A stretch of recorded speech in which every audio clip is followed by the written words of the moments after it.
everything that are taking place after 8 o'clock, and whether you stopped engaging with people online and even those people perhaps around your dinner table, because e-arguments have got so toxic nowadays over Brexit and various other things. So we'll talk about that after 8 o'clock. But we've been talking this evening about Vanessa George, and if you remember who she was, she's the nursery campaigner nursery abuser who has been released from prison.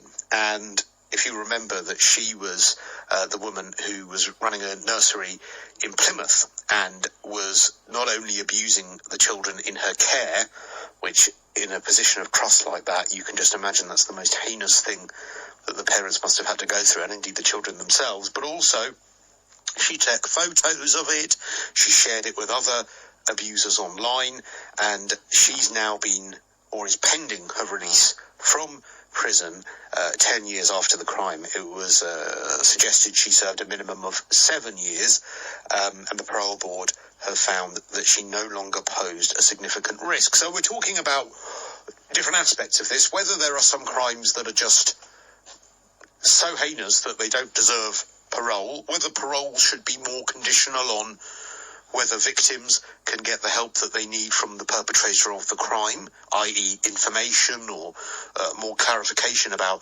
various aspects of that crime.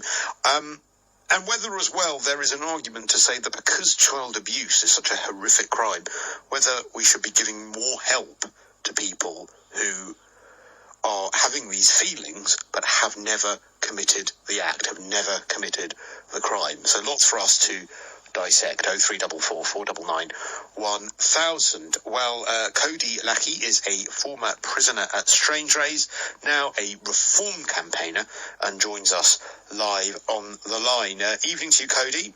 How you doing, Chris? How you doing? That's all right. All right. Fine, thank you. So do you think that there are some crimes that are beyond rehabilitation, beyond redemption, beyond parole? First things first, rehabilitation, when it comes to the criminal justice system, is a made-up word. It's a politician's word, so that it's not real. Prison doesn't work, simply put. And, of course, there are crimes that people should never be released from. Now, looking at the Vanessa George case, I remember it in depth, actually, back in 2009, when, obviously, it came to light and stuff. And at the end of the day, as someone that was sexually abused when I was young, I've obviously got very strong opinions on paedophiles, and they will remain. And having been in prison as well, they're protected for the most part. They live in segregated, like wings and stuff. And at the end of the day, my attitude is with it, Chris. If you go to prison sexually attracted to men, you leave sexually attracted to men. Go to prison sexually attracted to women, you will leave sexually attracted to women. If you go to prison and get sexual gratification looking at indecent images of children or making them, then for me, the longer they're in prison, unless they've got a mobile phone, which are obviously illegal and banned in prisons, and they can't access them images, then their feelings will only intensify the longer they are in prison. And if you look at reoffending with these paedophiles and predators and what they are, for me, it should be a one strike and you're out. I don't think you should ever be released from prison, in my opinion, because you can't reoffend if you're not able to be released. Simple as that.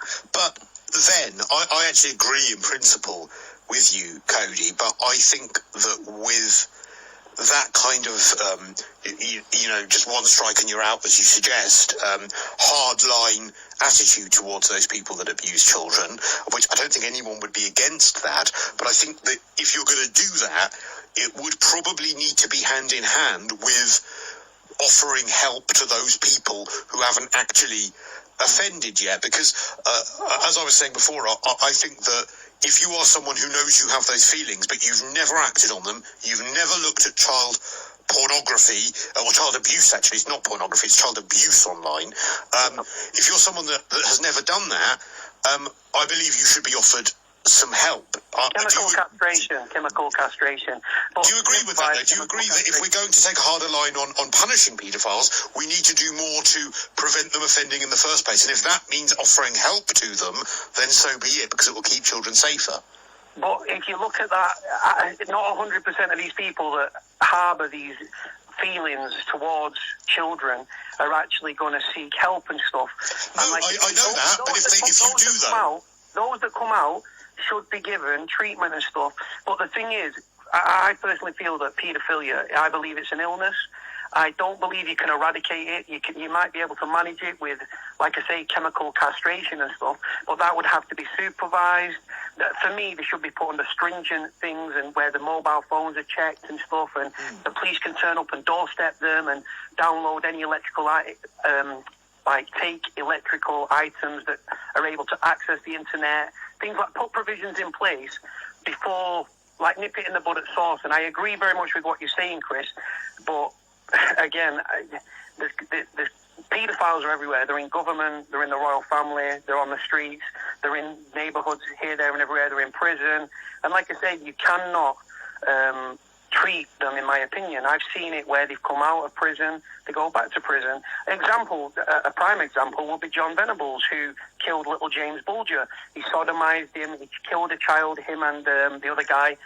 He's been done twice for harbouring indecent images of children, and then he's got this anonymity order, and he can do it at his will and just goes back to prison and gets out. The thing, I agree again with most of what you're saying, actually, but for me, a lot of what you're saying is why there should be almost more reason why we offer help to those who have never offended. I agree with you that what you're saying about managing their electric devices, keeping them under watch and lock and key and all of that, once someone's offended, I agree with all of that, but the fact that it is, as far as I'm concerned, an horrific and awful orientation, because I don't think anyone wakes up one day and decides they're going to fancy children. You are born that way, and it's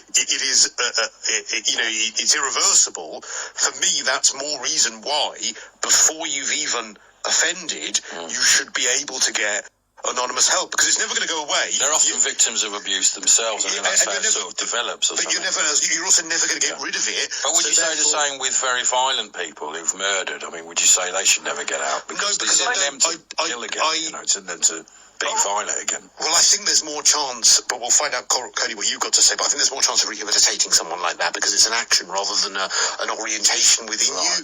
Well, it might be within you, because some people would never kill anyone, but some people are just violent. But Cody, what do you think of that? I mean, is it comparable to the rehabilitation of people who murder or perhaps commit other heinous violent crimes?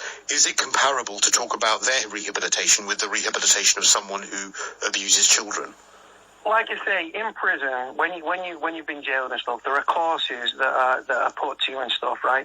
Now, like I say, a lot of these courses, like say you go to prison for a violent offence, one of that might be, it could be down to alcohol, it could be down to drugs, it could be down to anger management. So you'd be put towards them sort of classes and stuff. Now, there are people in prison, like serial killers and stuff, that obviously, because in the UK, for those that don't know, the maximum highest sentence you can get in the UK is a whole life tariff, which ultimately means that you will never be eligible for parole at any given time. Serial killers, Joanna Dennehy, she's got one as well. So Rose West has got one as well. Rose West has got one as well. There was rumours that she's supposed to be challenging it, but there's no grounds, and it would fall at the first hurdle. But like I say, there are a lot of people, if you look at violent crime and stuff, right, again, a lot of these people are from violent backgrounds, and actually I was a violent criminal, and I was actually a product of my environment. I've done many interviews with James Whale and Ash before on this issue. James is very hardline. Ash is also quite hardline, but also more understanding than James. But like I say, violent offences as a whole, like child murderers, I despise child murderers. But then there are other crimes of, like I say, that you've got to take into... If you hear that someone's murdered someone, the background of that story will be different. Ultimately, somebody's died, but you've got to look at the circumstances and the sequence to the version of events can always differ. And sometimes, like I say, if you get into a fight with somebody and then you seem to, they're brandishing a knife and you take the knife off him and stab him dead, do you understand what I'm saying? What about a rapist, someone like that? Oh, I mean, not rapist. If you're in prison, there's 4 things you don't want to be in prison. That's a police informer, a paedophile, a rapist, or a child murderer. They're the 4 things. You are despised in prison if you are any of those 4 things. But unfortunately, here in the UK, prisoners live on the classed as vulnerable prisoners, and they're put on segregated like wings and stuff where it's full of people that are on protection, paedophiles, rapists, like I say, all them sorts of people are kept on them wings. But like I say, there was a story, like it was recently, about a sex offenders treatment program in prison, which they said ultimately led to more offending. It's now being scrapped and binned and everything, but it just goes to show, in my opinion, that you can't rehabilitate paedophiles and stuff. For me, the only way... What about, Cody, this idea? I don't know if you saw a couple of years ago. It's absolutely fascinating. It's on Netflix at the moment, or it was. I don't know if it still is, but it was called The Paedophile Next Door. And it was a documentary about a gentleman who... it was on Channel 4, actually, a few years ago, and then Netflix picked it up. And it was about a paedophile who was sexually attracted to children but has never acted on it, a virtuous paedophile. That's what they're known as if you've never offended. And the hypothesis that has been put forward by a lot of people who are experts in this field, what they say is, and it's the most horrific dilemma to find ourselves in as a society, but what they say is that if you are someone who is a paedophile who's never offended, a virtuous paedophile, because of society's absolute condemnation of the way in which your orientation is, quite rightly condemnation, obviously you are an extremely lonely person. You're someone who's probably full of quite a lot of self-loathing, and you're someone who perhaps morally knows that acting on your orientation and your urges is the most horrific thing to do. The way in which to keep children safer from those people is actually to accept them in society, to socialise with them, because otherwise they are more likely to find their social interactions and their connections and cure their loneliness by talking to other paedophiles. And if they do that, then they go on to become far more likely to offend. So weirdly, the hypothesis is that we need to be more, I guess, welcoming and accepting to those people who have these feelings, who have never offended. But of course, the flip side dilemma of that is, who on earth is going to want to do that? But ultimately, if it keeps children safe, is it something worth considering? What do you make of all of that, Cody? I wouldn't want to live in any sort of area where somebody harbours them thoughts. And like even if they've never offended. But we all are without. We all must be anyway.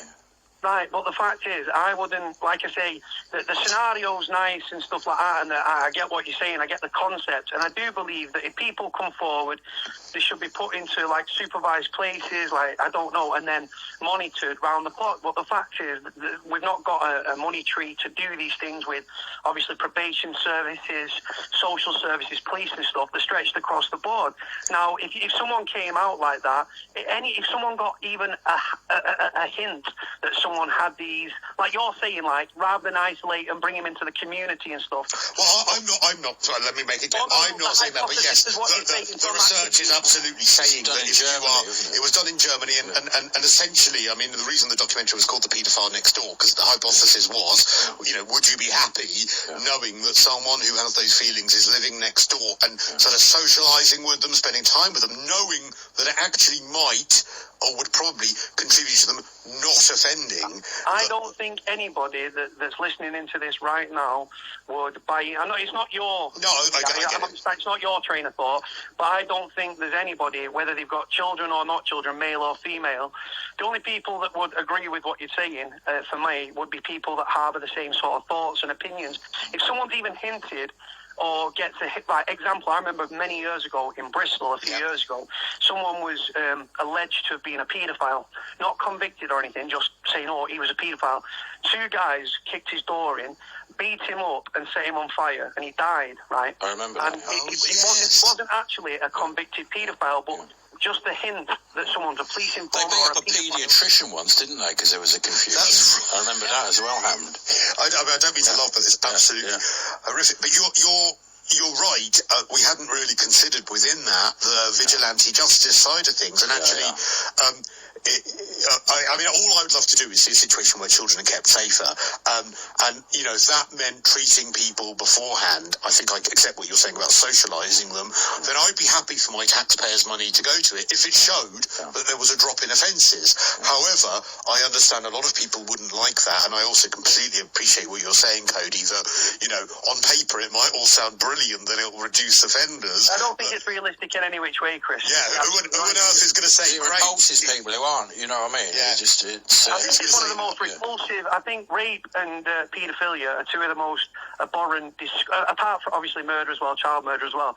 But the two crimes that for me, they'll never be accepted into society. But the fact is as well, the natural progression for these people harbouring these thoughts and stuff, and like Ash alluded to, many of these people, not all of them, but a certain percentage, have actually been abused themselves. They went through that, and then they go from the abusee to the abuser, and the natural progression, sadly and tragically, is first they seem to start to seek out, whether it's on the dark web or whatever, these indecent images of children. And then obviously the next step from that is obviously acting on their impulses. And the fact is, the way that the law is and stuff, I'm seeing week in, week out, up and down this country, prisoners going to... I've been in prison with murderers, all these drug dealers, violent offenders, people that haven't paid council tax. But then there's people that... There was just a guy the other day, I think yesterday, 5,000 indecent images of children. He's 86 years old, but there was also another guy, and these people are walking free from court, suspended tenancy. You're right. I saw that story and was utterly horrified as well. Just one final thing then, Cody. Based on your experience, Vanessa George, she's been released from prison for 10 years. Do you think that there is any justification for someone who has served longer than their sentence? Because in fairness, the judge said a minimum of 7 years. She's done 10. Is there an argument to say that someone like that should be released after having served their time? We might not like it.